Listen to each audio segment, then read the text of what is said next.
భక్తివర్ణ ప్రేక్షకులకు శుభోదయం 23/2/2024 స్వస్తి శ్రీ చాంద్రమానం స్వాభకృతనామ సంవత్సరం ఉత్తరాయణం శశర ఋతువు మాఘమాసం శుక్లపక్ష చతుర్దశి శుక్రవారం చతుర్దశి మధ్యాహ్నం 3:18 వరకు ఆశ్లేష నక్షత్రం రాత్రి 7:21 వరకు వర్జ్యం ఉదయం 7:10 నుండి 8:55 వరకు వర్జ్యం దుర్ముహూర్తం ఉదయం 8:45 నుండి 9:31 వరకు మళ్ళీ మధ్యాహ్నం 12:36 నుండి 1:22 వరకు దుర్ముహూర్తాలు సూర్యోదయం 6:27 సూర్యాస్తమయం 6 అమృత గడియ సాయంత్రం 5:36 నుండి 7:21 వరకు రాహుకాలం ఉదయం 10:30 నుండి 12 వరకు రాహుకాలం శుభ సమయం ఉదయం 9:40 నుండి 10:15 వరకు మధ్యాహ్నం 3 గంటల నుండి 4 గంటల వరకు శుభ సమయం శోభన యోగం ఉంది మధ్యాహ్నం చక్క 1:04 వని మధ్యాహ్నం 3:18 విష్టి తెల్లవారుజామున 5:18.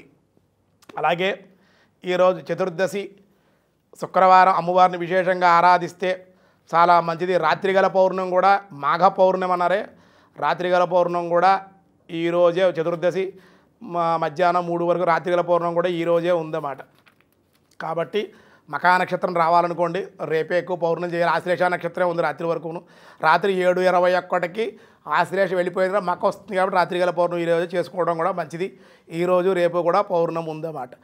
కాబట్టి తెలియజేస్తూ ఉన్న దినారంభ చక్రాన్ని బట్టి ఈరోజు మేష వృషభ మిథున కర్కాటక రాశి వారికి అనుకూలంగా ఉంది. సింహ కన్య తొల వృశ్చిక రాశి వారికి అనుకూలం. ధనస్సు మకర కుంభ మీనరాశుల వారికి కూడా ఈరోజు సానుకూలంగానే ఉంది అని చెప్పడం జరుగుతోంది.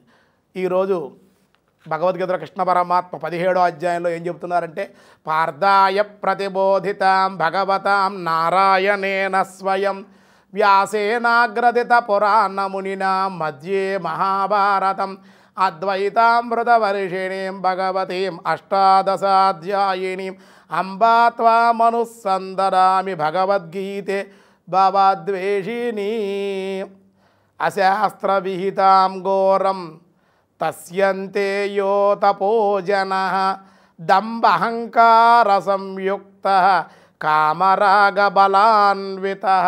అర్జున, దంభము అహంకారం కలవారు, కోరికలు ఆసక్తి కలిగిన వారు బలగర్వితులు, శాస్త్ర విరుద్ధంగా మనకల్పితమైన ఘోరమైనటువంటి తపస్సులు కూడా ఆచరిస్తారు. వాళ్ళు కర్షయాంతి శరీరస్థ భూతగ్రామానుచేతస మాం చైవాంత శరీరస్థ తాన్ విద్యాసుర నిశ్చయం.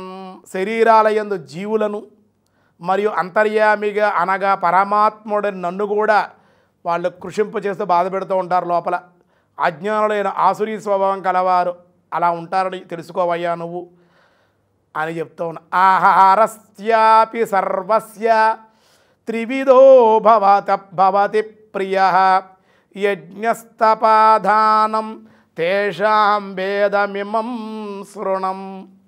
పైగా వాళ్ళు మనుష్యుల యొక్క స్వభావాలను అనుసరించి వారికి ఇష్టములైన ఆహారాలను కూడా 3 విధాలుగా ఉంటాయి. వాళ్ళు తినే ఆహారం దుర్మార్గత్వం, అసురు గుణాలు, రాక్షస గుణాలు కలిగినట్టు ఆహారం ఎలాంటివి తింటారో చెప్తున్నారు. అట్లే ఆయన మనుష్యులు ఆచరించు యజ్ఞాలు తపస్సులు దానాలు కూడా 3 విధాలుగా ఉంటాయి. వాళ్ళు చేసేటువంటివి వేరువేరుగా విశదంగా ఉంటాయి. చెబుతాను అవేమిటో విను అని చెబుతున్నారు. ఏం చెబుతున్నారనే విషయాలు రేపు చూద్దాం. ఈరోజు స్వస్తి.